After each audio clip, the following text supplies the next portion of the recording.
রোদ বৃষ্টি ভিজে যারা জীবিকা নির্বাহ করে, রিক্সাওয়ালা, ভ্যান গাড়ি, সবজি বিক্রি করা, হকার, আরো ছোটখাটো দোকানগুলো, তাদের থেকে পণ্য কিনলে অবশ্যই কিছু না কিছু কম রাখে।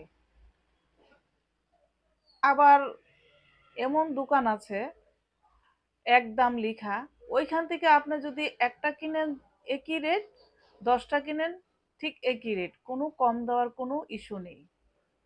আবার ভাড়াটিয়া দীর্ঘদিন যদিও থাকে, ভাড়াটিয়া যদি ভালো হয়, তারপরও কিন্তু ওই ভাড়াটিয়া থেকে বাড়িওয়ালা বলবে না কখনো যে আপনি তো খুবই একটা ভালো ব্যক্তি ছিলেন, আপনার আপনার থেকে ভাড়া এই মাসে কম নিব, কখনো বলবে না।